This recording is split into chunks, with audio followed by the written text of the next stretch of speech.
পরিশ্রমে আনে ধন, পাপে আনে দুঃখ, আলিস্যতে আনে দারিদ্রতা, পরিশ্রমে আনে ধন। প্রিয় বন্ধুরা, এই যে কাঁঠালের রুট দেখেন, আমরা নার্সারি করি কিন্তু আমাদের 1 সেকেন্ড খাওয়ার সময় নাই, কারণ এইভাবে আমাদের সব সময় লেগে থাকতে হয়। নার্সারিতে কাজের কোনো শেষ নাই। এটা কাঁঠাল, আপনারা জানেন যে আমি কাঁঠাল নিয়ে কাজ করি, বাংলাদেশে হিউজ পরিমাণ কাঁঠাল নিয়ে কাজ করি আমি, সাদ্দাম হোসেন। সেখান থেকে কাঁঠালের রুট স্টক কিনতে যে এমন সময় আছে আমরা কিনি, আমরা প্রতারণার শিকার হই। ভালো রুট কখনোই দেয় না। আসলে একজন ব্যবসায়ী আরেকজন আর ভালো চায় না, এটা বাস্তবতা।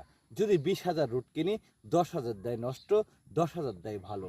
এর ভিতরে এই জন্য এবার চিন্তা করলাম যে বাজার থেকে কাঁঠাল কিনে এই কাঁঠালের আঁটি বসিয়েছি। দেখুন, অল্প কিছুদিনের ভিতরে চারাগুলোর গঠন দেখুন। আলহামদুলিল্লাহ, আল্লাহ চাইলে অনেক কিছুই সম্ভব। তাই আল্লাহর নিকট সবসময় সাহায্য এবং প্রার্থনা চাবেন। একমাত্র দেয়ার মালিক আল্লাহ। আর নিজে পরিশ্রম করবেন, আপনার ধন সম্পদের কখনো অভাব হবে না। ভালো থাকবেন।